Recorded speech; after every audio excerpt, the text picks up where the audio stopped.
Hi hello എല്ലാവർക്കും നമസ്കാരം. Big boss season 7 PR വർക്കിൻ്റെ പേരിൽ ഏറ്റവും കൂടുതൽ അപമാനിക്കപ്പെട്ടത്, ഏറ്റവും കൂടുതൽ അവഹേളനങ്ങൾ ഏറ്റുവാങ്ങിയത്, ഏറ്റവും കൂടുതൽ കല്ലെറിയപ്പെട്ടത്, ഏറ്റവും കൂടുതൽ ആൾക്കാരാൽ ഡീഗ്രേഡ് ചെയ്യപ്പെട്ട ഒരൊറ്റ ആൾക്കെതിരെയാണ്. ആരായിരുന്നു അത്? അനുമോൾ അല്ലേ? അകത്ത് നിൽക്കുന്നവരും പുറത്ത് നിൽക്കുന്നവരും കൂട്ടമായിട്ട് ആക്രമിച്ച ഒരേ ഒരാൾ അനുമോളാണ്.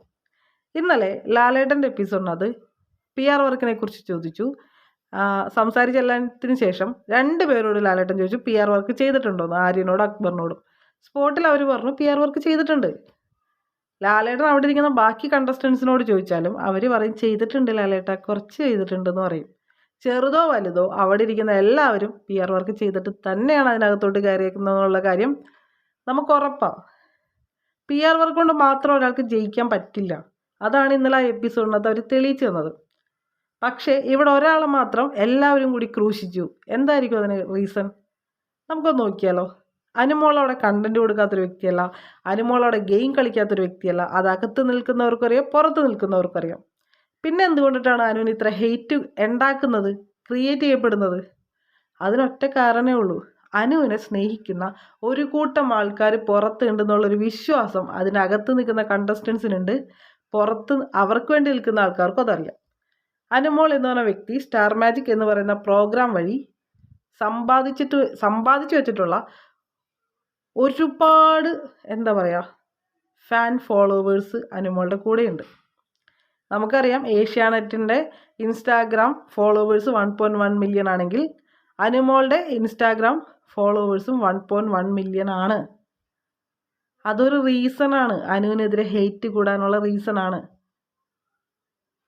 ഇത് അറിഞ്ഞു വെച്ചിട്ടുള്ള ആൾക്കാർ തന്നെയാണ് ഈ ബിഗ് ബോസ് ഷോയുടെ അകത്ത് ഇന്ന് കണ്ടസ്റ്റൻ്റായിട്ട് നിൽക്കുന്ന എല്ലാവരും. അതുകൊണ്ട് തന്നെയാണ് PRൻ്റെ പേരിൽ അവർ ഏറ്റവും കൂടുതൽ അനുമോളെ ടാർഗറ്റ് ചെയ്തത്. കാരണം അനുവിനെ നെഗറ്റീവ് ആക്കിയാൽ മാത്രമാണ് അവിടെ അവർക്ക് ജയസാധ്യത കൂടൂ. കാരണം അനുവോട് ഗെയിം കളിക്കാതെ മാറിയിരിക്കുന്നില്ല, അവിടെ കണ്ടന്റ് കൊടുക്കുന്നുണ്ട്, അവർക്കറിയാം ഈ സാധനങ്ങളൊക്കെ പുറത്തു പോകുന്നുണ്ടെന്നുള്ള കാര്യം. അതുകൊണ്ട് തന്നെ എന്തെങ്കിലും പേരിൽ അനുവിനെ ഇടിച്ചു താഴ്ത്തി ഒരു ചീത്തപ്പേരുണ്ടാക്കി കൊടുക്കുക. അതാണ് കഴിഞ്ഞ ദിവസം അവിടെ നടന്നതും പുറത്ത് അതിനേക്കാൾ വലിയ ആഘോഷമായിട്ട് ആൾക്കാർ കൊണ്ടാടിയതും. പക്ഷേ അതെല്ലാം ഇന്നലത്തെ എപ്പിസോഡ് കൂടി തീർന്നു.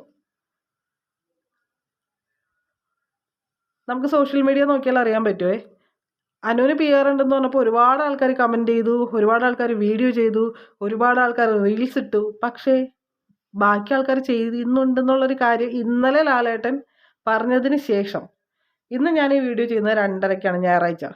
ഈ 2:30 സമയം അടുക്ക പിടിച്ചും സോഷ്യൽ മീഡിയയിൽ ഇതിനെക്കുറിച്ച് വലിയ ചർച്ചകളില്ല. ആ ചെയ്തവരെക്കുറിച്ചൊന്നും വലിയ രീതിയിൽ മോശം പറയലില്ല, കല്ലെറിയുന്നില്ല, അവരെ അവഹേളിക്കുന്നില്ല. എന്തുകൊണ്ടിട്ടാ?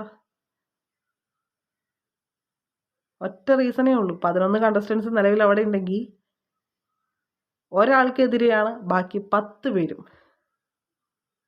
ആ 10 പേരുടെ ആൾക്കാരും അനുമോൾക്ക് എഗെയിൻസ്റ്റ് ആണ്. അതുകൊണ്ടിട്ടാണ് അനുമോളുടെ പേര് മാത്രം സോഷ്യൽ മീഡിയയിലോട്ട് ഇങ്ങനെ പ്രചരിച്ചത്. അതിനുശേഷം ഇന്നലെ PR വർക്ക് ചെയ്തു എന്ന് ലാലേട്ടൻ്റെ മുന്നിൽ സമ്മതിച്ച ആൾക്കാരുടെ പോലും ഒരു രീതിയിലുള്ള വീഡിയോസോ നെഗറ്റീവ് കാര്യങ്ങളോ സോഷ്യൽ മീഡിയയിൽ സ്പ്രെഡ് ആവാത്തതിൻ്റെ റീസൺ. അപ്പോൾ എന്താണെങ്കിലും നമുക്ക് അടുത്ത വീഡിയോയിൽ കാണാം. നിങ്ങളുടെ അഭിപ്രായങ്ങൾ എന്ത് തന്നെയാണെങ്കിലും കമൻറ്റ് ചെയ്യുക, ലൈക്ക് ചെയ്യുക, ഷെയർ ചെയ്യുക, പിന്നെ സബ്സ്ക്രൈബ് ചെയ്യുന്ന കാര്യം പരിഗണിക്കാം കേട്ടോ. Thank you for watching me.